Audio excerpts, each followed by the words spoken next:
Il n'avait jamais rien vu de tel. Une femelle berger allemand, l'une des recrues les plus précieuses de l'équipe des Rangers de Cypress Hollow, était en train de suffoquer, prise dans l'étreinte d'un ennemi venu d'un autre monde. Un python gigantesque, non originaire de ces terres, s'était enroulé autour de son corps avec une force terrifiante. Les Rangers s'étaient précipités en courant. Mais ce qui les avait laissés sans voix, ce n'était pas seulement la scène qu'ils avaient trouvée, c'était ce que Grise avait fait ensuite.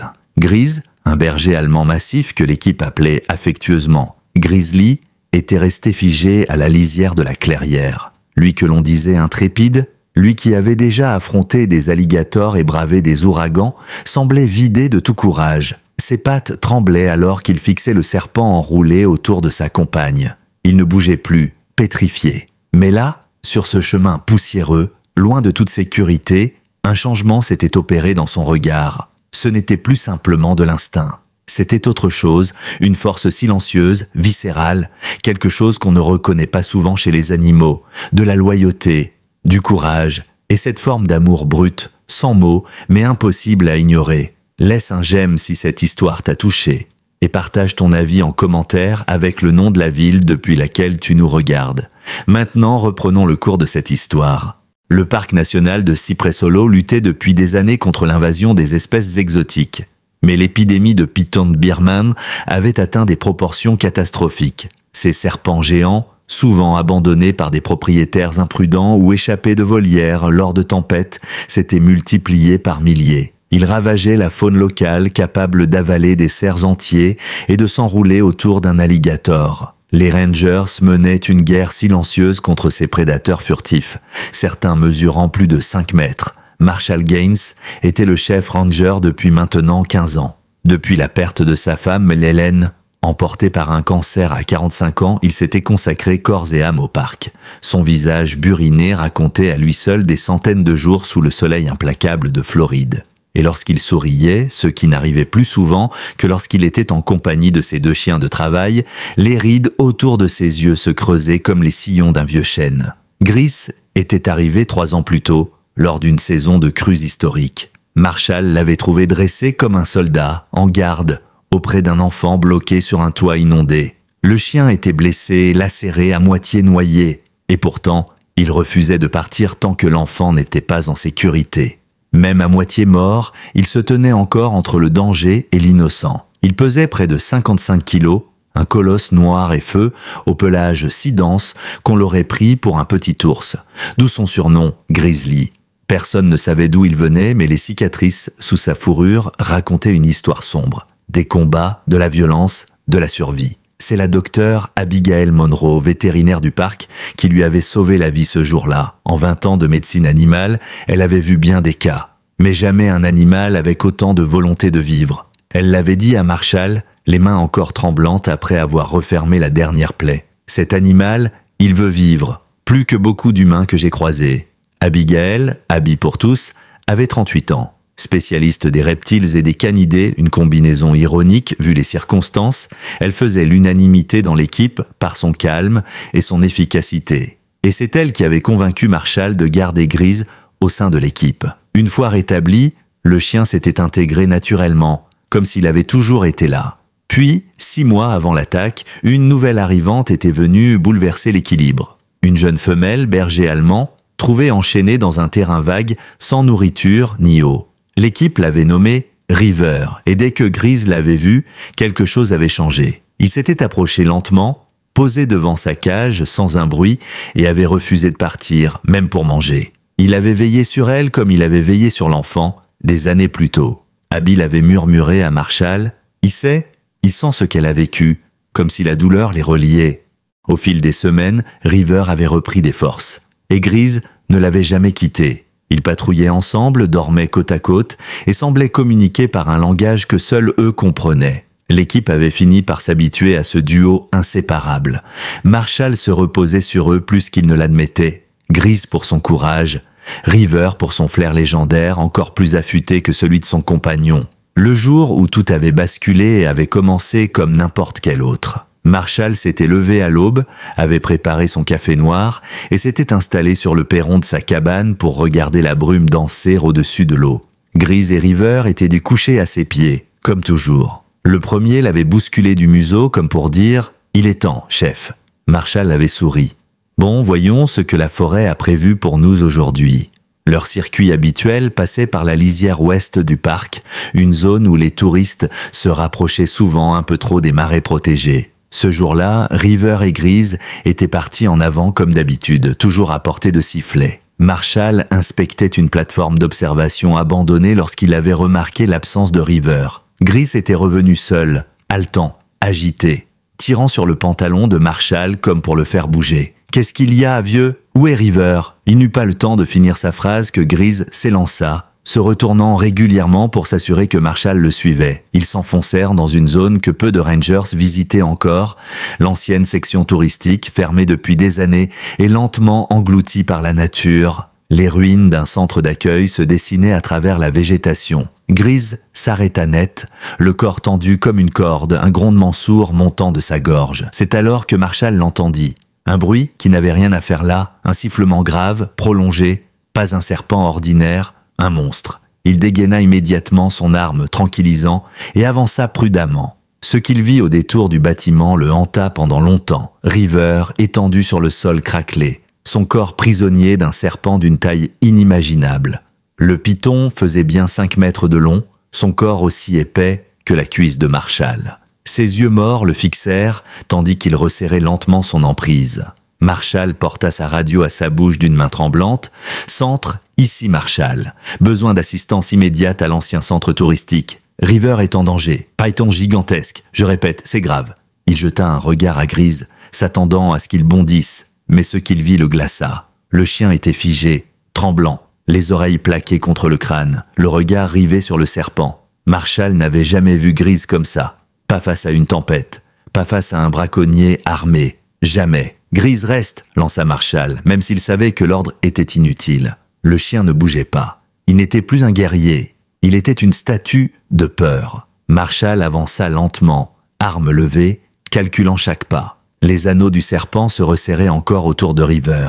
Son souffle devenait de plus en plus irrégulier, ses yeux à moitié fermés, sa langue pendante. Il savait qu'il ne lui restait que quelques secondes pour agir. S'il n'intervenait pas maintenant, ses organes internes céderaient sous la pression. Mais alors qu'il approchait, un événement inattendu le fit s'arrêter net. Grease poussa soudain un gémissement étouffé et s'effondra au sol comme si une force invisible venait de l'abattre. Son corps se convulsa une fois puis deux. Ses pattes battirent l'air et il resta couché, haletant, le regard vide. Un instant, Marshall crut qu'il allait le perdre lui aussi. Mais les yeux de Grease s'ouvrirent brusquement. Et dans ce regard, il vit quelque chose de changé. Comme si le chien venait de traverser un mur invisible. Comme s'il voyait autre chose que le présent. Une mémoire ancienne, lointaine, et pourtant si vive qu'elle le submergeait. Plus tard, la docteure Monroe analyserait l'épisode et dirait « C'était un flashback. On le voit chez les animaux traumatisés, une réaction proche du stress post-traumatique. Il ne voyait pas le python devant lui. Il revivait quelque chose. Et effectivement, le lendemain, lorsqu'ils rasèrent une partie du pelage de Grease pour soigner ses blessures, la vérité se révéla, des cicatrices, larges et profondes, entouraient son torse et son abdomen. Des marques laissées par les anneaux d'un serpent, un python. Ce n'était pas la première fois qu'il affrontait l'horreur. Il avait survécu à ça. Et aujourd'hui, il revivait l'enfer. Mais à cet instant précis, Marshall ne savait encore rien de tout cela. Il ne voyait qu'un chien brisé, puis transformé. Grease se releva lentement, ses muscles tendus, son regard rivé sur River. Il fit un pas puis un autre, le serpent bougea, alerté par le mouvement. Sa tête massive se tourna, sa langue fouetta l'air. Grease s'arrêta, il tremblait, mais cette fois pas de peur, d'autre chose, de rage, d'amour, d'instinct protecteur plus fort que la mémoire. « Grease, non !» cria Marshall, craignant que le chien, encore trop faible, ne soit tué. Mais c'était trop tard. Dans un rugissement qui ne semblait pas humain, Grease bondit. Pas au hasard, pas dans un élan aveugle, il visa directement l'anneau du python qui comprimait la poitrine de River. Là où l'attaque serait la plus efficace. Ses crocs s'enfoncèrent profondément. Le serpent se tordit dans une réaction violente, mais desserra légèrement sa prise. Ce fut suffisant.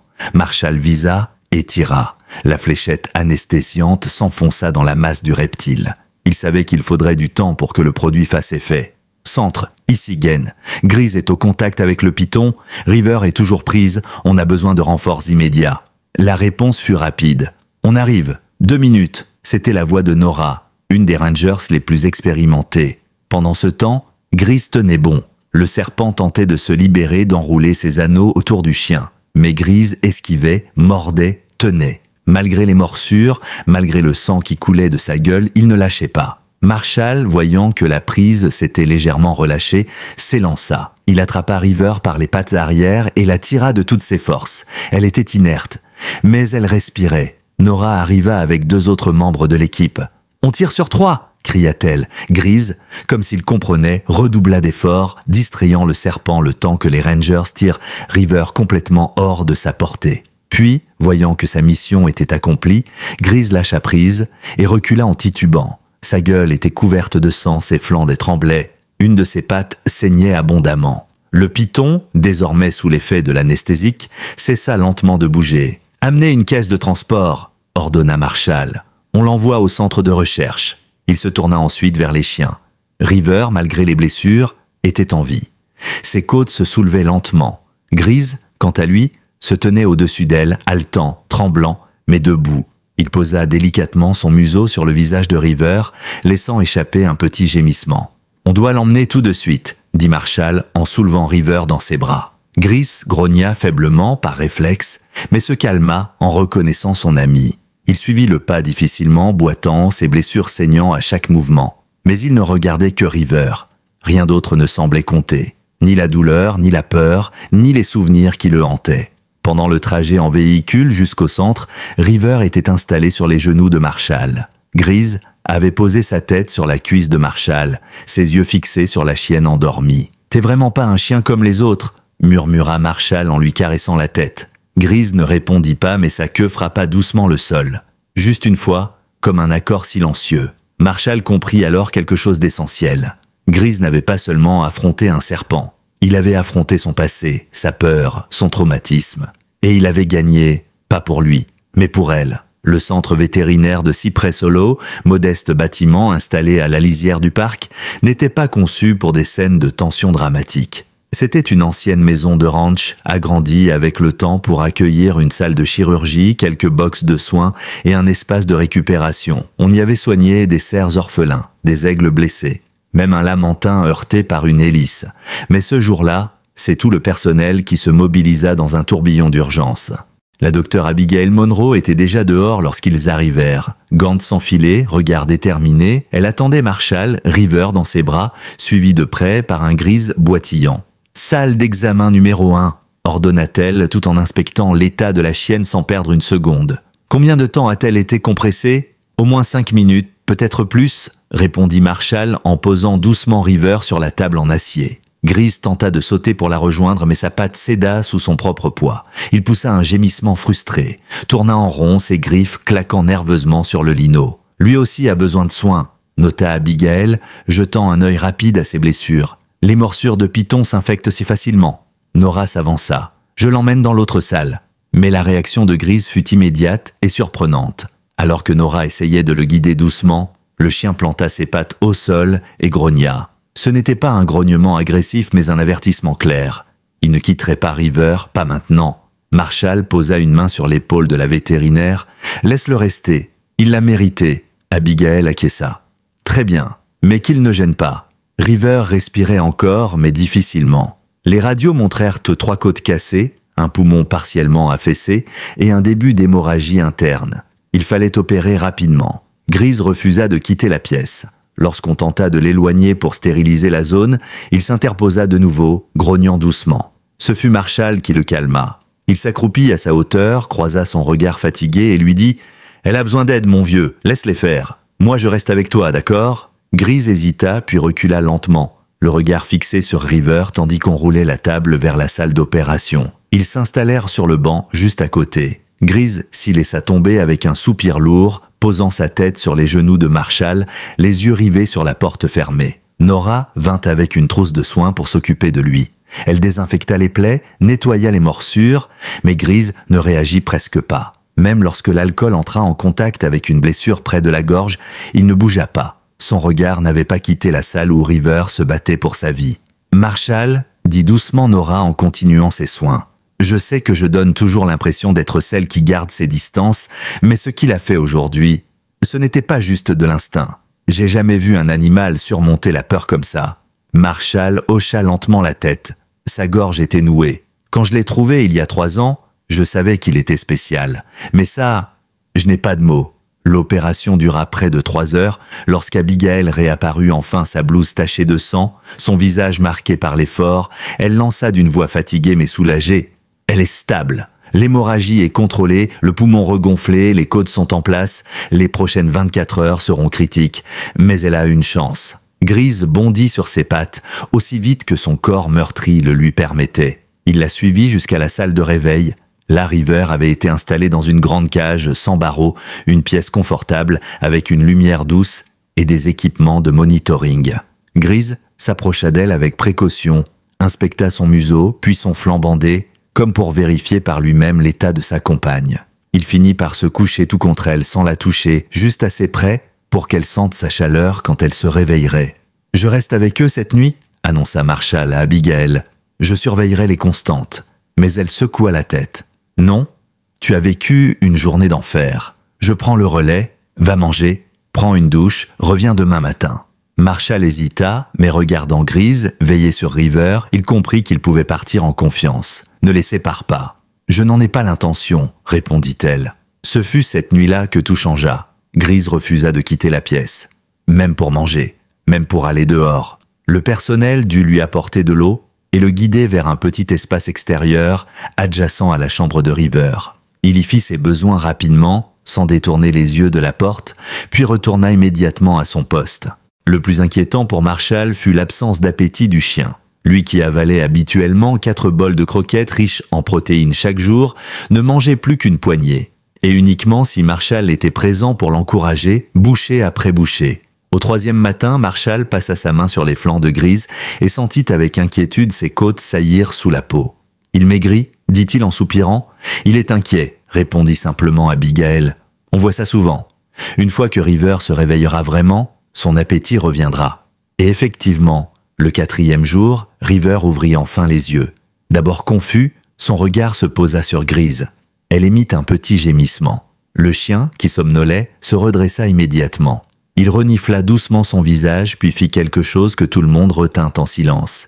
Il lui lécha le museau une seule fois, doucement, comme une caresse. River répondit par un faible battement de queue. Il se comprenait. Pas besoin de mots. Ce moment marqua un tournant. Et le retour d'un vieil ami du centre en fit un événement encore plus touchant. Le 5e jour, alors que la chaleur montait doucement dans les couloirs du centre et que River commençait à émerger de plus en plus longtemps de sa sédation, un homme franchit la porte d'entrée avec son éternel chapeau de feutre et un panier en osier sous le bras. C'était Walter Hensley, 78 ans, ancien vétérinaire rural à la retraite et aujourd'hui bénévole régulier du centre. Ses mains étaient burinées par le temps, ses gestes lents mais précis. Il avait ce regard calme de ceux qui ont vu trop de choses pour s'affoler encore. « On m'a dit que notre grand gaillard était de retour » lança-t-il en entrant, sa voix rocailleuse mais pleine de chaleur. Marshall se leva d'une chaise près de la salle de surveillance. « Bonjour Walter, t'arrives au bon moment. J'ai ramené des biscuits, maison, beurre de cacahuètes et bacon. Les meilleurs du pays pour remettre du poids à un chien. » Il déposa le panier sur une table et s'approcha lentement de la salle où Grise montait la garde. River somnolait encore, mais son état s'améliorait. Grise leva les yeux vers Walter, le reconnut, puis retourna à sa surveillance. « Je peux » demanda Walter. Marshall hocha la tête, l'homme s'accroupit lentement, sortit un biscuit et le tendit à River, lui permettant d'en sentir l'odeur. La chienne renifla faiblement, un réflexe. Puis Walter se tourna vers Grise et tendit le même biscuit. Le changement fut immédiat. Les oreilles du chien se dressèrent légèrement, son museau s'avança. Il saisit le biscuit du bout des dents et le mâcha. Un simple geste, mais qui fit sourire tout le monde dans la pièce. Ça faisait plusieurs jours qu'il refusait même ses croquettes, murmura Marshall, impressionné. Walter hocha la tête. « Petit truc que j'ai appris en 40 ans. Tu fais croire à un chien que quelqu'un d'autre veut ce qu'il refuse. L'instinct de meute fait le reste. » Il lui en donna un second, puis un troisième. En 1 heure, Grise mangea 6 biscuits et une gamelle de nourriture enrichie. C'était plus que ce qu'il avait avalé en 4 jours. Walter s'assit lentement à côté de lui. « Tu sais, dit-il, en caressant doucement le cou du chien, les gens se trompent sur les animaux, ils pensent que c'est que de l'instinct, de l'habitude. Mais j'en ai vu des choses, et ce chien-là, il sait ce qu'il fait. Il souffre pas juste physiquement, il souffre avec elle. C'est pas de l'instinct, c'est de l'amour, pur et simple. Marshall ne dit rien. Il regardait simplement Grise, allongée contre River, le museau posé sur ses pattes, les yeux fermés pour la première fois depuis des jours. Il dormait enfin, paisiblement. Ce soir-là, pour la première fois aussi, River accepta un peu de nourriture, et lorsqu'elle termina, Grise mangea le reste de sa propre ration sans qu'on ait besoin de l'encourager. Les jours suivants suivirent cette tendance. Grise reprenait lentement du poids, pas autant qu'il le fallait, mais suffisamment pour que les vétérinaires commencent à souffler. Son énergie restait limitée, mais il était moins tendu, moins agité. Chaque matin, il procédait à un rituel étrange. Il inspectait River de la truffe à la queue, vérifiant ses pansements, ses points de suture, puis il allait chercher sa couverture dans sa propre cage, la traînait jusque dans celle de River et la disposait autour d'elle, morceau par morceau. Mais ce n'est que le 7e jour que quelque chose d'encore plus inattendu se produisit. Ce matin-là, Abigail avait demandé une échographie. Les analyses de sang de River montraient des anomalies, des taux hormonaux inattendus, des signaux faibles mais persistants. Marshall l'aida à installer la chienne. Grise, comme toujours, observait tout, immobile, concentrée. L'échographe passa sur le ventre de River, et soudain le silence dans la pièce fut brisé par un son inattendu, des battements de cœur. Abigail fronça les sourcils, ajusta l'appareil, puis afficha un sourire stupéfait. « Oh » souffla-t-elle. « Quoi » demanda Marshall, se penchant. Elle tourna l'écran vers lui. Sur l'image floue, on distinguait plusieurs formes minuscules, en forme de haricots, vivantes, vibrantes. Elle est enceinte. Marshall écarquilla les yeux. Mais comment est-ce possible? Abigail continua de balayer avec précaution. 5 petits, probablement conçus avant son sauvetage. Ils ont survécu à l'attaque. C'est un miracle. Grise s'était avancée lentement, observant l'écran, puis le ventre de River, puis de nouveau l'écran. Il poussa un petit gémissement, comme s'il comprenait. « Est-ce qu'il est le père ?» demanda Marshall à mi-voix. Abigail haussa les épaules. Difficile à dire sans test génétique, mais son comportement ne changera pas. Il les acceptera. Il les a déjà adoptés. La nouvelle se répandit rapidement. Jessica, la plus sceptique de l'équipe, celle qui refusait toujours de trop humaniser les chiens, arriva dès le lendemain avec 3 livres sur la grossesse canine et un carnet de notes. « Quoi ?» dit-elle en voyant les regards amusés. « Je préfère être prête. » River, elle, semblait aller mieux de jour en jour. Son énergie revenait, ses yeux pétillaient, et sa relation avec Grise devenait encore plus forte, plus visible. Il ne se contentait plus de veiller sur elle. Il la nourrissait, il l'entourait de sa couverture. Il attendait qu'elle mange avant de toucher à sa propre gamelle. Il est passé de protecteur à soigneur, nota Abigail. Il se comporte comme si elle était toute sa meute. Et pendant ce temps, à l'extérieur du centre, un autre genre d'attention commençait à se manifester. Les médias avaient appris ce qui s'était passé. La presse locale avait relayé l'histoire du python, du sauvetage, du courage de Grise. Et bientôt, des centaines de messages, de lettres, de dons commencèrent à arriver de tout le pays. La page du parc explosa d'interactions. Les photos de Grise et River furent partagées des milliers de fois. Un fonds fut lancé pour soutenir les unités K9 du parc. En quelques jours, il dépassa les 21 000 $. Mais pour Marshall, qui observait Grise ajuster la couverture de River comme un infirmier discret, ce chiffre ne signifiait pas grand-chose. « Si les gens savaient seulement le quart de ce qu'il a traversé », murmura-t-il. 2 semaines après l'attaque, River marchait de nouveau, d'abord quelques pas hésitant dans l'enceinte sécurisée du centre, puis, guidée par Marshall ou Jessica, elle explorait à nouveau les herbes hautes, reniflait les arbres, humait l'air comme si elle reprenait possession de sa liberté. Grise, bien que toujours amaigrie, la suivait de près, ne s'éloignant jamais de plus d'1 mètre. C'est à ce moment que Marshall reçut le rapport complet sur le python. Ce n'était pas seulement un serpent imposant, c'était l'un des plus gros jamais capturés en Floride, près de 6 mètres, 160 kilos. Mais ce n'était pas tout. Sous ses écailles, on avait trouvé quelque chose d'étrange, une puce électronique. Pas un traceur standard, expliquait le biologiste par téléphone. C'est un dispositif utilisé dans des recherches très spécifiques. Après recoupement, on a identifié la source. Il appartenait à une collection privée. Un élevage illégal. Ce serpent avait été déclaré volé 3 ans plus tôt. Marshall sentit un froid le traverser. Vous voulez dire qu'il a été relâché volontairement? C'est l'une des hypothèses, oui. On pense que plusieurs serpents ont été volés et vendus sur le marché noir, et que certains se sont retrouvés ici, dans le parc. Cette révélation le troubla. Si un python de cette taille, équipé d'un traceur sophistiqué, avait été trouvé dans le parc, combien d'autres restaient en liberté? Qui les avait amenés là? Pourquoi? Mais avant qu'il ne puisse approfondir ces questions, une nouvelle urgence surgit. Une urgence plus intime. Car alors que River reprenait des forces, Grise lui déclinait. Cela commença subtilement. Un léger déséquilibre lors d'une marche. Une réaction plus lente à un appel. Marshall crut d'abord à une fatigue normale, mais lorsque Grise refusa sa nourriture 2 jours de suite, même les biscuits de Walter, il comprit que quelque chose n'allait pas. La docteure Monroe l'examina attentivement. Température légèrement élevée, gencives pâles, perte de poids inquiétante. Les tests sanguins confirmèrent ce qu'elle redoutait, anémie sévère, enzymes hépatiques anormaux, signes de stress organique. « Il paie le prix de ce qu'il a enduré », expliqua-t-elle à Marshall dans son bureau. Grise, couché à ses pieds, haletait doucement. L'attaque, l'infection, le manque d'alimentation, et surtout, elle s'interrompit. Surtout, le stress. Il n'a jamais relâché la pression. Il s'est mis en veille. Il a veillé jour et nuit sur River. Il s'est oublié. Marshall passa la main sur la tête du chien. « Qu'est-ce qu'on fait ?» Abigail hésita. « Normalement, je recommanderais l'hospitalisation, perfusion, alimentation forcée. Mais on ne peut pas le séparer d'elle, » conclut Marshall à sa place. Elle hocha la tête. « Exactement, ce serait pire pour lui. » Ils décidèrent d'un compromis. Des injections de vitamines, des compléments nutritionnels, des soins légers. Marshall resterait près de lui pendant ses repas pour l'encourager à manger. Et pendant 3 jours, cette stratégie sembla fonctionner. Grise mangeait un peu plus.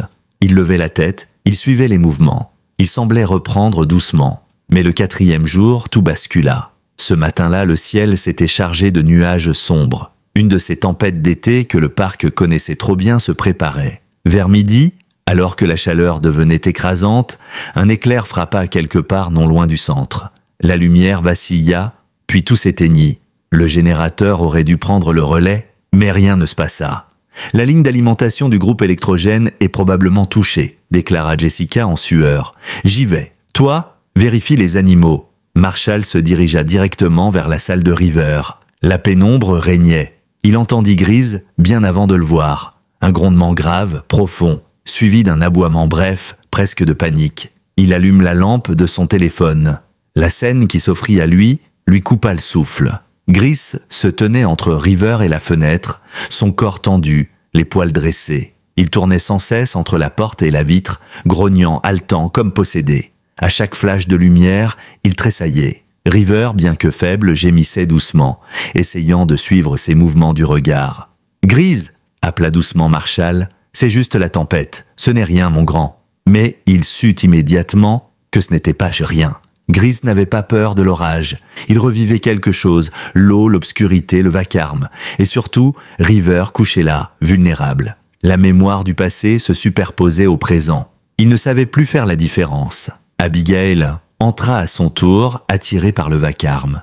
Dès que Grise la vit, il s'interposa entre elle et River, les crocs légèrement découverts, dans un avertissement clair. « Ne bouge pas », dit Marshall en levant la main. « Il est en train de replonger. » Elle s'arrêta net. « On a besoin de vérifier River manuellement. Les machines sont à l'arrêt. » Marshall s'accroupit, s'adressa à Grise d'une voix calme. « C'est moi, Grise. C'est Marshall. Elle va bien. On va juste vérifier. Rien de dangereux. Tu peux nous faire confiance. » Mais Grise restait figé, tremblant, le regard fuyant, perdu dans un cauchemar éveillé. Alors Abigail eut une idée. Elle recula doucement, puis revint quelques instants plus tard avec un objet familier, le harnais de travail de Grise. Celui qu'il portait lors des patrouilles, son uniforme, son rôle. Elle le posa au sol doucement. Marshall le prit et le montra à Grise. « Regarde mon vieux, ton harnais. Tu es en service, d'accord ? Tu dois nous aider à protéger River, pas tout seul, avec nous. » Grise s'approche lentement. Il renifla le tissu, le contact déclencha quelque chose. Il s'assit, puis laissa Marshall l'équiper. Une fois le harnais en place, son attitude changea. Il leva la tête, ses oreilles se redressèrent légèrement. Il recula de quelques pas, laissant Abigail approcher. Il veillait toujours, mais il n'était plus seul. Il redevenait le coéquipier. Marshall ne put s'empêcher de murmurer « Tu es de retour, hein ?» Mais ce n'était pas la fin de la crise. Car ce que Grise avait surmonté ce jour-là dans le noir, sous la foudre, n'était pas seulement une peur, c'était un fragment de sa mémoire, profondément inscrit, qui venait de refaire surface. Et dans l'obscurité du centre, un lien invisible, mais indestructible, venait de se renforcer entre deux âmes blessées. La tempête dura encore 1 heure. Dehors, les vents déchaînés fouettaient les arbres, la pluie s'abattait comme une muraille liquide sur le toit du centre, et chaque grondement du tonnerre faisait vibrer les murs. Pourtant, dans la salle de soins, un calme étrange s'était installé. Grease, allongé devant le lit de River, veillait sans trembler. Il n'avait pas oublié sa peur, il la maîtrisait, et ce qu'il montrait à ce moment-là n'était pas du courage né de l'absence de crainte, mais du courage né de sa présence.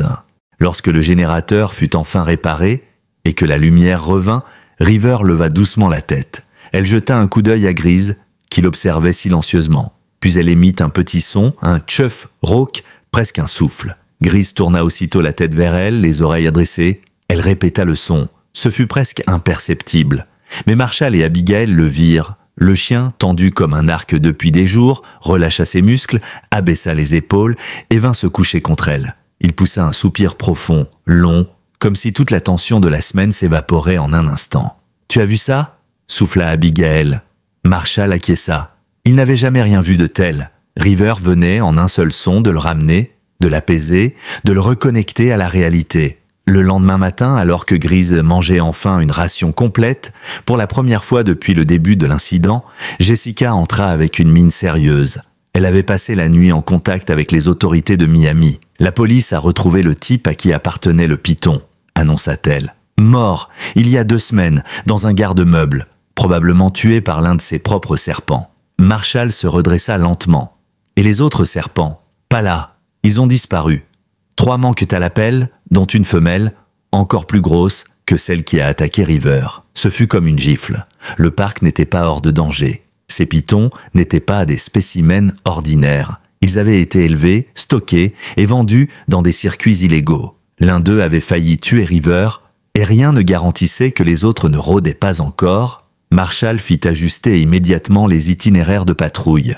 Il divisa les zones à haut risque, y affecta des équipes spécifiques et interdit toute sortie sans double surveillance. On ne prend plus aucun risque. Mais dans l'ombre de ces précautions, un autre problème s'élevait. Et cette fois, il n'impliquait ni reptiles ni criminels. C'était Grease. Malgré l'amélioration apparente, son appétit revenu, son comportement plus calme, Abigail nota des signes préoccupants. Une fatigue excessive, des épisodes d'apathie, une température corporelle instable. Un nouveau panel d'analyse révéla ce qu'elle redoutait. Anémie persistante, fonction rénale affaiblie, pression artérielle basse. Il est en train de s'éteindre doucement, dit-elle à Marshall ce soir-là, dans un silence lourd. Il s'est mis en veille depuis trop longtemps. Son corps lâche. Marshall s'effondra sur une chaise, les coudes sur les genoux, la tête basse. Et si on le séparait de River, juste un jour ou 2, pour forcer la récupération? Abigail secoua la tête. Ce serait encore pire. Il ne tiendrait pas. Ils sont liés maintenant. On ne peut pas casser ça. Mais ce débat fut rapidement tranché. Par Grease lui-même. Le lendemain matin, Marshall entra dans la salle de soins, comme à son habitude. Il portait une gamelle pleine, une seringue de vitamines et quelques biscuits de Walter. Mais cette fois, le lit de Grease était vide. Il avait disparu. La panique gagna immédiatement tout le personnel. On fouilla chaque salle, chaque recoin, aucun signe. À l'extérieur, pas de traces, juste un silence lourd et une certitude douloureuse. Il était parti, et vu son état physique, il ne tiendrait pas longtemps dehors. Marshall rassembla les rangers disponibles en urgence. On lance un périmètre de recherche, griller les zones, 1 kilomètre autour, puis on élargit. Jessica sortit déjà un drone thermique. Si son corps est encore chaud, on peut le repérer depuis la tour d'observation. Abigail, elle, restait silencieuse, inquiète. Il est déshydraté, malnutri. Si on ne le retrouve pas dans les 6 heures, il ne survivra pas. Marshall acquiesça, mais son regard trahissait une peur plus profonde. Il n'avait pas seulement peur de le perdre. Il craignait ce que cette disparition signifiait. Que Grease avait abandonné. Il passa voir River. Lorsqu'elle le vit entrer seule, sans Grease, elle se redressa légèrement. Ses oreilles bougèrent, elle gémissait doucement. « Je sais, ma grande », murmura Marshall en s'agenouillant. « On va le retrouver. » La journée entière fut consacrée à la recherche. Les hélicoptères de la police locale survolèrent les zones boisées. Les caméras thermiques scannèrent tous les marécages. Les Rangers fouillèrent chaque recoin. Rien, aucune trace, aucun indice. Puis, en fin d'après-midi, alors que le soleil déclinait, un message radio arriva. « Jessica, dans la zone nord-est du parc. Marshall, on a trouvé quelque chose, ce n'est pas Grise, mais tu dois voir ça. » 20 minutes plus tard, Marshall arriva dans une petite clairière. À ses pieds, disposés en cercle, des plumes, des baies, quelques os de petits animaux et un poisson à moitié mangé. Autour, des traces, des empreintes de bergers allemands, récentes. « Ils chassent » souffla Marshall. « Ils cherchent de la nourriture. » Un ranger demanda « Mais pourquoi ne pas la manger ?» Marshall se redressa. Il savait. Il ne chasse pas pour lui, il chasse pour elle. La révélation avait figé tout le monde. Grise n'avait pas fugué pour fuir. Il n'était pas en train de mourir quelque part dans les fourrés, abandonné par la volonté. Il était en mission, sa propre mission. Dans cet espace silencieux, loin du centre, il redevint ce qu'il avait toujours été au fond. Un chien protecteur, il cherchait de la nourriture. Pour elle, Marshall se redressa, les yeux humides mais brillants. Il ne s'est pas perdu, il suit un plan. Il sait exactement ce qu'il fait. Jessica examina de plus près les traces laissées dans la boue. Il est passé ici cette nuit. Les empreintes sont fraîches. Il a déposé tout ça puis est reparti. Walter, arrivé sur les lieux quelques minutes plus tard, se gratta la barbe et ajouta d'un ton calme « Il croit qu'il doit subvenir à ses besoins, comme un mâle alpha. Il sent que River va bientôt mettre bas, et dans son esprit, elle ne sera pas capable de se nourrir. Il anticipe. C'est ça, le plus fou, il anticipe. » Marshall décida immédiatement d'agir. On ne va pas le suivre. Pas encore. S'il sent qu'on le poursuit, il pourrait fuir plus loin. On va attendre ici cette nuit, discrètement, et voir s'il revient. Et effectivement, aux premières heures de l'aube, alors que la brume montait doucement entre les cyprès, une silhouette massive émergea du bois. Grise, fatigué, amaigri, mais portant dans sa gueule un petit opossum inanimé. Il le déposa dans le cercle, puis s'assit, les flancs à soulever par un souffle irrégulier. Marshall sortit lentement de sa cachette. Il fit un pas, puis un autre. Grise tourna la tête, le vit, et au lieu de fuir, il remua faiblement la queue. Un mouvement à peine perceptible, mais qui voulait tout dire. « Viens, mon vieux » murmura Marshall en s'approchant. « Elle a besoin de toi. » Grise se laissa caresser sans bouger. Son regard était las mais paisible. Il avait accompli ce qu'il croyait devoir faire, et maintenant, il pouvait rentrer. Le retour au centre fut discret. Grise, installée à l'arrière du pick-up de Marshall, dormit tout le trajet. À leur arrivée, River, toujours affaiblie mais consciente, poussa un gémissement aigu en le voyant passer la porte. Il se leva immédiatement, malgré la douleur, et se glissa contre elle. Ils ne bougèrent plus pendant des heures. Ce fut à partir de ce moment-là que les vétérinaires virent une amélioration réelle dans son état. Une fois River sorti de danger, une fois sa mission accomplie, Grise se relâcha enfin. Son rythme cardiaque revint à la normale. Son appétit plus régulier, il dormait enfin plus de 2 heures d'affilée. Le traitement faisait un effet, mais surtout, son esprit ne luttait plus. Il acceptait de se laisser soigner. Et c'est à ce moment précis qu'un autre événement inattendu survint. River commença à montrer des signes de mise bas. Abigail les reconnut immédiatement. Agitation, respiration rapide, mouvement nerveux. « C'est pour aujourd'hui » déclara-t-elle avec une voix teintée d'adrénaline. Tout le monde en place. Ils transformèrent l'ancienne salle d'observation en espace de mise bas. Couverture propre, température régulée, lumière tamisée. River fut déplacé avec précaution. Grise suivait, le pas lent mais déterminé. Il refusa de quitter la pièce. Et lorsqu'elle commença à gémir doucement, puis à pousser, il resta assis, près d'elle, immobile comme un garde royal. Marshall, Walter et Abigail observaient la scène avec une attention presque religieuse. Ce n'était pas une opération médicale, c'était une promesse de vie qui s'accomplissait après la mort frôlée. Le premier chiot naquit à 23h14, un petit mâle noir et feu comme Grise. Il poussa un cri faible mais net. River le lécha avec soin. Grise s'approche pour renifler doucement. Le second naquit 20 minutes plus tard, puis un troisième et un quatrième. Le cinquième arriva bien après minuit. 5 chiots, tous vivants, tous en bonne santé, tous marqués d'une tache blanche sous le cou, un détail que Marshall nota à voix haute, une sorte de blason, comme s'il portait déjà une histoire.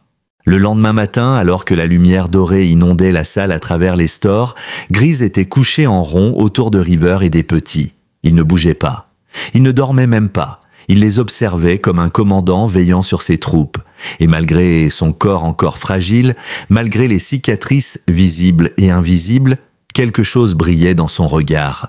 Un feu, une clarté, il n'était plus le chien en fuite, ni l'animal traumatisé. Il était une figure tutélaire, un pilier. La naissance des chiots changea tout, pas seulement pour River et Grise, pour tout le centre, pour l'équipe, pour le parc. L'histoire devint virale. Une chaîne nationale fit un reportage spécial. Les dons affluèrent, une entreprise spécialisée dans les chiens de travail proposa d'offrir un suivi médical à vie pour Grise et sa descendance. Et surtout, pour la première fois depuis des années, Marshall vit ses collègues rire sans amertume. Walter resta plus longtemps que d'habitude. Jessica, d'ordinaire sarcastique, pleura en caressant le plus petit des chiots, qu'elle insista pour appeler Biscuit. Et même Abigail, toujours discrète, embrassa River sur le front après l'avoir examiné. « Tu nous as tous bluffés, ma fille. » Mais ce fut Marshall qui, une nuit plus tard, exprima ce que tout le monde ressentait. Il s'était assis seul dans la salle pendant que tout le monde dormait, Grise à ses pieds, les chiots dans leur panier. Il regarda l'ensemble en silence, puis murmura « Tu n'étais pas juste un survivant, Grise. Tu étais un messager, une mémoire vivante de ce qu'on peut surmonter. » Les semaines qui suivirent furent comme suspendues dans une bulle.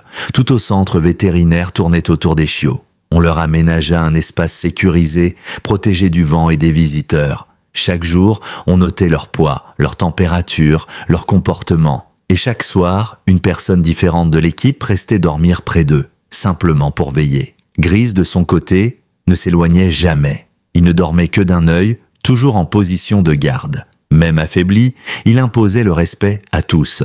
Walter disait souvent en riant « Même les ratons laveurs changent de trajectoire quand ils le sentent dans le coin. » C'était vrai, il n'aboyait presque jamais, mais sa simple présence suffisait. Mais ce qui frappa le plus Marshall, ce fut l'intelligence calme avec laquelle Grise interagissait avec les petits. Il ne jouait pas, il ne grognait pas, il corrigeait doucement.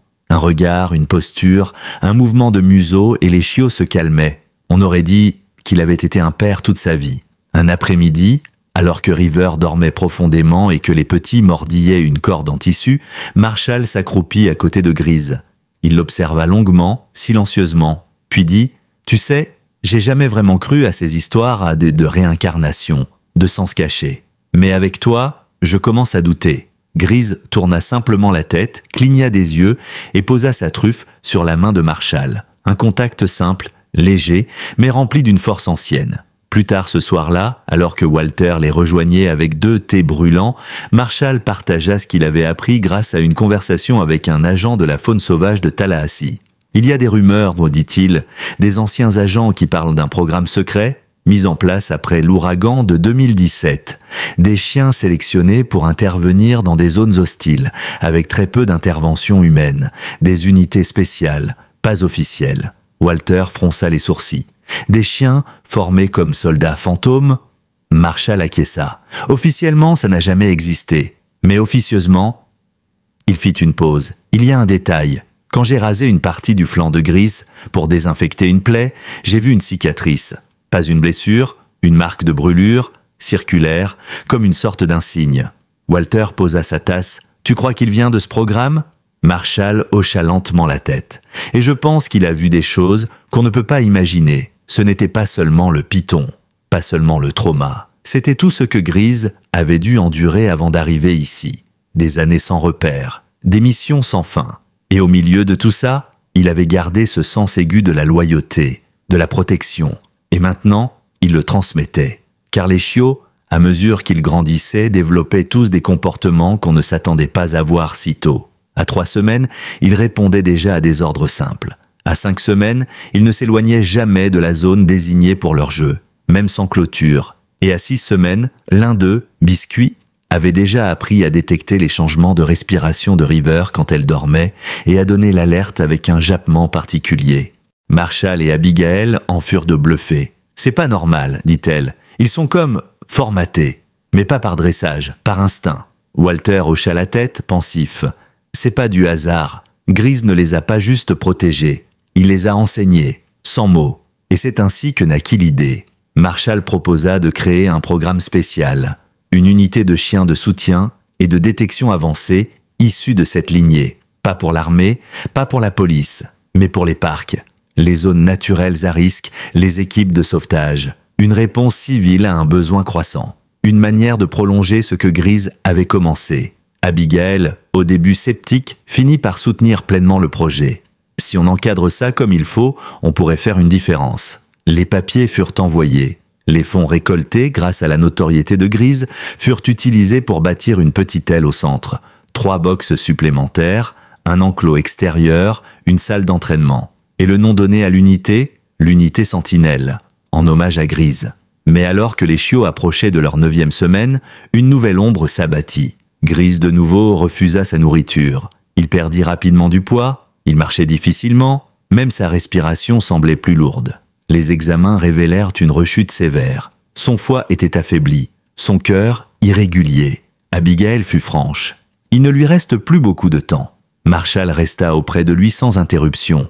Il dormait à côté de lui, le nourrissait à la main, parlait doucement. « Tu as fait plus que ce que n'importe qui aurait pu faire, mon vieux. Tu peux te reposer. » Mais Grease n'était pas encore prêt. Il attendait quelque chose. Ce que Grease attendait, Marshall le comprit quelques jours plus tard, au lever du soleil. Il s'était réveillé tôt ce matin-là, comme poussé par une intuition. Lorsqu'il ouvrit la porte de la salle d'observation, le spectacle qu'il découvrit le figea. River était couchée à sa place habituelle, les chiots blottis contre elle. Mais Grease s'était traîné, malgré sa faiblesse, jusque de l'autre côté de la pièce, dans le petit espace herbeux où la lumière filtrée venait toucher doucement le sol au petit matin. Il était couché là, les yeux à demi clos, son souffle lent et profond. Et devant lui, Biscuit, le plus petit des chiots, le plus curieux aussi. Le chiot s'était assis en silence, il ne bougeait pas. Il regardait Grease, droit dans les yeux, et l'ancien chien, à bout de force, le fixait avec une intensité silencieuse. Marshall s'avança lentement. Il s'agenouilla près d'eux sans rompre le moment, puis il comprit. Grease lui disait au revoir. Mais ce n'était pas un adieu douloureux. Ce n'était pas une défaite. C'était une passation, un transfert de rôle, de responsabilité. Il avait élevé ses chiots avec tout ce qui lui restait de force, de patience, de sagesse. Et maintenant, l'un d'eux, le plus attentif, était prêt à porter ce flambeau. Marshall posa sa main sur la nuque de Grease. Il murmura « Tu peux partir, mon vieux. Il va veiller sur eux maintenant. » Et comme si ces mots avaient attendu leur heure, Grease poussa un dernier souffle long, paisible, et s'éteignit. Pas de cri, pas de panique. River le sentit avant même que Marshall ne dise quoi que ce soit. Elle tourna lentement la tête, poussa un faible gémissement, puis ferma les yeux à son tour, en silence. Biscuit, lui, ne bougea pas. Il resta assis là pendant plusieurs minutes, comme pour veiller une dernière fois celui qui avait été son guide. La nouvelle se répandit comme une onde. Walter fut le premier à arriver, suivi d'Abigail, puis de Jessica. Tous gardèrent le silence. Aucun mot ne pouvait être à la hauteur. Marshall prit simplement Grease dans ses bras. Il le souleva doucement, sans effort. Il ne pesait plus grand-chose, et l'emmena à l'extérieur dans le coin le plus calme du parc. Sous un vieux chêne, à l'ombre permanente, ils lui creusèrent une tombe. Sur une plaque de bois gravée à la main, Marshall écrivit simplement « Grease, gardien, guerrier, guide, tu n'as pas juste protégé, tu as transformé. » Pendant plusieurs jours, River refusa de manger. Les chiots étaient silencieux. Même Biscuit, d'ordinaire le plus curieux, dormait davantage comme s'il avait senti que le monde venait de perdre une voix. Mais le centre, lui, continuait de tourner. Les dons affluaient encore. Le projet d'unité Sentinelle prenait forme. Et bientôt, des demandes concrètes arrivèrent. Un parc national dans le Montana souhaitait intégrer un chiot pour surveiller les glissements de terrain. Une base de pompiers volontaires du Nouveau-Mexique en voulait un autre pour accompagner les enfants traumatisés après des incendies. Même un hôpital pour vétérans de l'Idaho avait envoyé une lettre émue, demandant s'il était possible d'obtenir un chiot pour accompagner un ancien soldat atteint de stress post-traumatique. Marshall lut chaque demande avec soin. Il consulta Walter, Abigail, même Jessica. Puis ils choisirent 3 familles, les plus humaines, les plus engagées, celles qui, à l'image de Grease, sauraient transmettre sans forcer, guider sans dominer. Mais avant leur départ, Marshall eut une idée. Un matin, il emmena les 3 chiots sélectionnés, Biscuit, Maple et Echo, dans l'enclos de Grease. Là, il avait disposé ses anciens objets. Un harnais, sa couverture, son collier usé. Il les laissa renifler, explorer, s'imprégner, puis il s'agenouilla Écoutez-moi bien les petits, dit-il doucement. Il ne s'agit pas de devenir des héros, il ne s'agit pas de remplacer Grise. Ce que vous devez faire, c'est apprendre à écouter, à veiller, à sentir quand quelqu'un a besoin de vous. Le courage, ça ne se crie pas, ça se montre. Et Grise vous a déjà tout transmis. Il n'attendait pas de réponse, mais il eut droit à un moment inattendu. Biscuit s'approcha, attrapa la lanière du vieux harnais et la tira doucement vers ses pattes. Il se coucha dessus, le museau posé juste au bord. Marshall ferma les yeux, la gorge serrée. La semaine suivante, les chiots furent de confier à leur nouvelle famille. River, cette fois, les laissa partir sans agitation. Elle les renifla chacun, les lécha doucement, puis retourna à sa place près de la fenêtre. Elle avait compris. Marshall accompagna personnellement Biscuit dans sa nouvelle maison. Un petit ranch dans le Colorado tenu par une femme vétérinaire et son fils de 8 ans, autiste. Le garçon, silencieux au début, ouvrit grand les yeux en voyant le chiot. Biscuit s'approcha lentement, s'assit devant lui, puis lui tendit la patte. Le garçon la prit, sans un mot, juste un lien. Le départ de Biscuit fut plus difficile pour Marshall qu'il ne l'avait imaginé. Mais alors qu'il repartait, une phrase de Walter résonna dans sa tête. « On ne garde pas la lumière pour soi, on l'allume chez les autres. » Grise n'était plus là. Mais sa lumière, elle, s'était allumée dans 5 petits cœurs. Et le monde, quelque part, venait de devenir un peu plus fort. Les mois passèrent. River retrouva lentement sa pleine forme. Bien qu'elle gardât une légère boiterie à la patte arrière gauche, son énergie était revenue, son pelage avait repris de l'éclat, et son regard, autrefois flou et lointain, brillait à nouveau de vivacité. Elle restait au centre, officiellement en convalescence prolongée, mais chacun savait que personne n'avait réellement envie de la voir partir. Elle faisait désormais partie du lieu, tout comme les murs ou les arbres qui entouraient l'enceinte. Marshall continuait ses patrouilles, moins fréquentes, plus ciblées. Il consacrait de plus en plus de temps à la coordination du programme Sentinelle, dont les premiers retours étaient incroyablement positifs. Maple, la femelle envoyée dans le Montana, avait déjà signalé plusieurs micro-éboulements avant qu'ils ne deviennent critiques. Echo, en mission dans le désert du Nouveau-Mexique, avait repéré des points chauds dans des zones à fort risque d'incendie, alertant ainsi les pompiers avant qu'un feu ne prenne. Et Biscuit faisait des merveilles. Chaque semaine, Marshall recevait une lettre du ranch. La vétérinaire, Madame Jenkins, lui racontait les progrès du garçon Milo. Comment il avait commencé à parler plus souvent, à sortir dans la cour, à raconter ses rêves, toujours en présence de Biscuit. Le chiot semblait ressentir quand l'enfant allait mal. Il venait se coucher contre lui apportait des jouets, le guidait même jusqu'à la cuisine pour l'encourager à manger. « Il est devenu plus qu'un chien de soutien », écrivait-elle. « Il est devenu le rythme de notre foyer. » Marshall lisait ses lettres à voix haute à River certains soirs, dans leur petit coin à l'arrière du centre. Elle l'écoutait posant parfois sa tête sur ses pattes, parfois sur ses genoux. Parfois, s'il lui semblait qu'elle comprenait chaque mot. Mais malgré ses succès, une ombre demeurait. Car au fond de lui, Marshall n'avait jamais oublié le mystère entourant Grise, l'insigne brûlé sur son flanc, la disparition de ses anciens dossiers, le python venu de nulle part, et ce sentiment que derrière toute cette histoire se cachait quelque chose de plus vaste.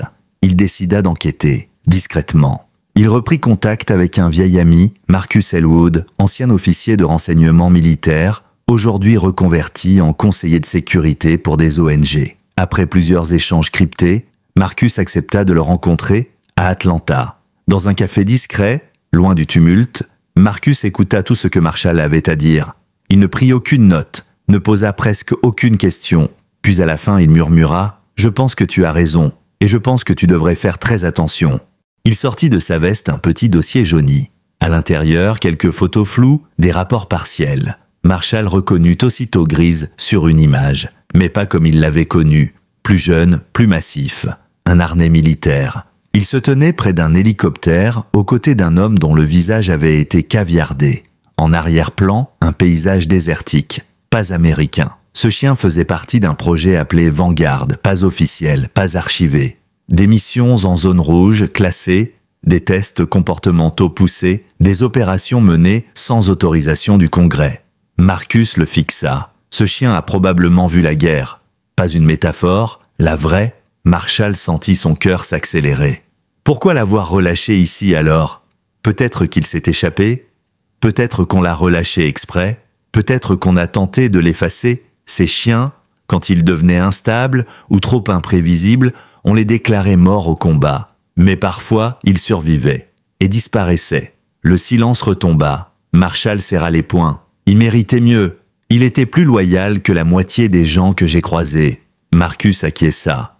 C'est pour ça que tu dois continuer. Le programme Sentinelle, ce n'est pas juste une bonne idée. C'est un contrepoids, une mémoire. De retour au centre, Marshall sentit une énergie nouvelle l'envahir. Il décida d'ériger une stèle dans le jardin intérieur du centre. Une simple plaque de pierre au pied du vieux chêne, avec une phrase gravée « Ce que nous protégeons nous transforme, ce que nous aimons nous élève ».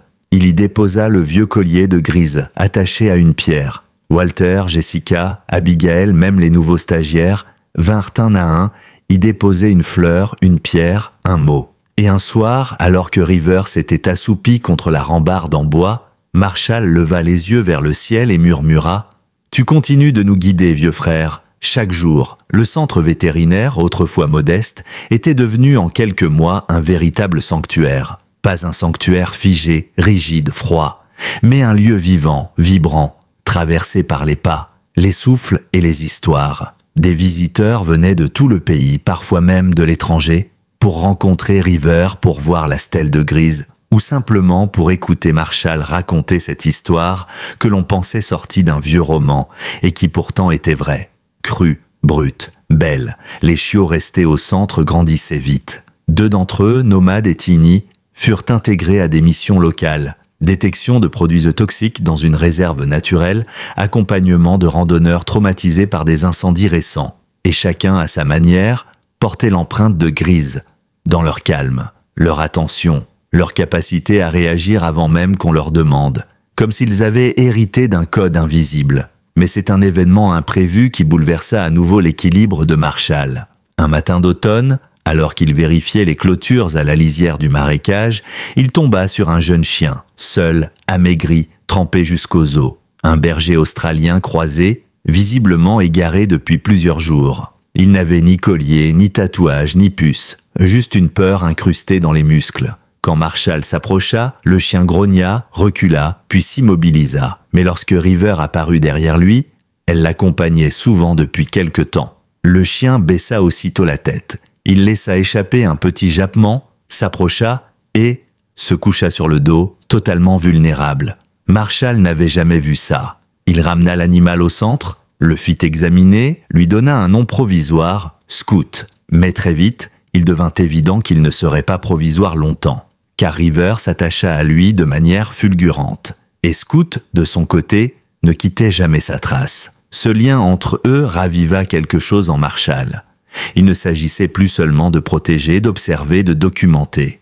Il s'agissait de transmettre, d'accepter que la lumière que Grise avait allumée dans leur vie n'était pas censée rester figée dans le passé. Elle était faite pour éclairer la suite. Un jour, Marshall fit installer une grande carte du pays dans le hall du centre. Sur chaque région où un descendant ou un chien du programme Sentinelle avait été envoyé, il plaça une petite épingle de bois peinte à la main. Rapidement, la carte se couvrit de points. Colorado, Nouveau-Mexique, Montana, Idaho, Géorgie, Wyoming, Kansas. Et à côté, une pancarte où il fit graver une phrase « Chaque sentinelle veille, chaque sentinelle transmet, chaque sentinelle naît d'un sacrifice ».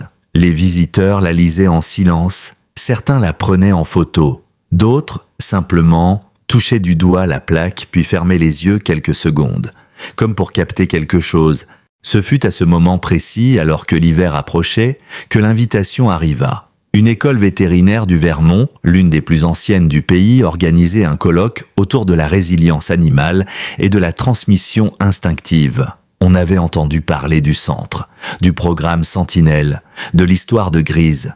Et on demandait à Marshall de venir intervenir, de raconter, de témoigner. Il hésita, lui qui détestait les projecteurs, mais Walter insista. « Ce n'est pas toi qu'ils veulent entendre, c'est lui, à travers toi. » Alors Marshall accepta. Et ce fut là, à Burlington, dans un amphithéâtre rempli d'étudiants, de vétérinaires, de chercheurs, qu'il prononça ce qui allait devenir un discours fondateur. Il ne lut aucune note, il parla à voix basse, posément. Et pendant 25 minutes, il raconta l'histoire, celle d'un chien trouvé dans la forêt, traumatisé par un passé qu'on ne pouvait que deviner. d'une chienne courageuse, de chiots nés d'un acte de sacrifice, et d'un centre qui avait appris à regarder les animaux non comme des outils, mais comme des guides.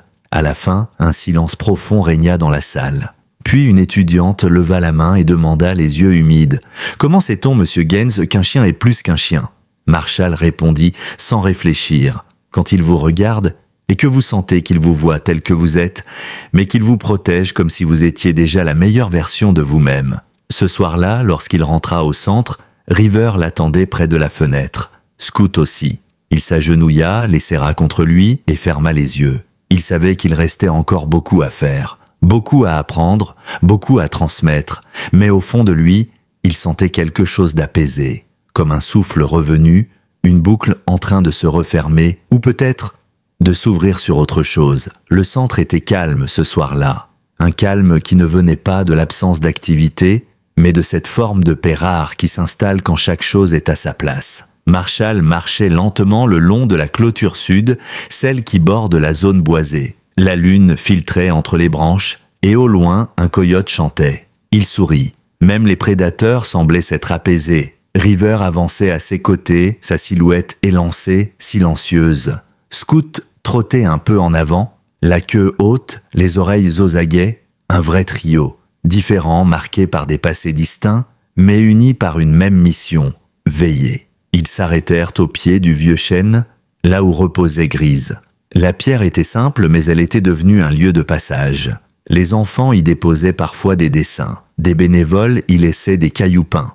Un ancien soldat y avait même un jour accroché sa médaille, sans un mot. Marshall s'assit sur le banc de bois qu'il avait lui-même construit et contempla la clairière. Il pensa au premier jour, à l'attaque du python, à la panique, à la peur, puis aux mois qui suivirent, les chiots, les premières réussites, les échecs aussi, les doutes, les nuits sans sommeil. Et au milieu de tout ça, cette constante, Grise. Il n'était pas un chien comme les autres, et au fond, peut-être qu'aucun chien ne l'est vraiment quand on prend le temps de les regarder. Mais Grise avait incarné quelque chose de plus grand. Il avait souffert en silence, lutté sans violence, aimé sans condition. Et par son seul comportement, il avait influencé la trajectoire d'un centre tout entier, d'une équipe, d'un pays même, si l'on pensait aux chiots partis en mission. À Milo, dans le Colorado, aux pompiers du Nouveau-Mexique, aux rangers du Montana. Marshall sortit de sa poche un carnet en cuir, le journal qu'il avait commencé peu après l'arrivée de Grise. Il tourna les pages, relut quelques lignes. Une en particulier, griffonnée à l'encre bleue lors d'une nuit d'insomnie, attira son attention. Il n'a jamais rien exigé, juste la possibilité de veiller. Et ce faisant, il nous a tous guéris.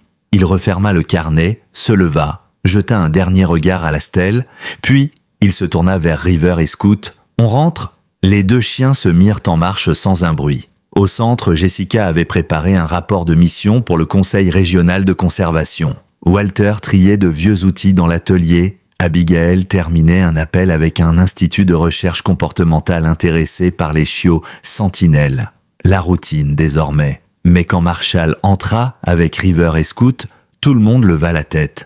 Un moment simple, sans mots, juste une reconnaissance silencieuse. Dans les semaines qui suivirent, le centre fut officiellement reconnu comme site pilote pour le premier programme de chiens civils spécialisé dans l'assistance environnementale et émotionnelle. Le département des parcs et forêts donna son accord pour un partenariat sur 10 ans. Et surtout, les histoires continuèrent d'arriver. Une vieille dame au Michigan raconta comment Echo l'avait prévenue d'un incendie électrique. Un agent de sécurité du Kansas expliqua que Maple avait désamorcé une crise de panique chez un adolescent reclus. Et dans une lettre envoyée à la main, Milo écrivait simplement « Biscuit comprend quand j'ai peur. Il ne me juge jamais, il reste. Je crois que c'est ça, être un vrai ami. » Le programme Sentinelle ne portait pas le nom de Grise par hasard. Il en portait l'âme, l'intention, la promesse.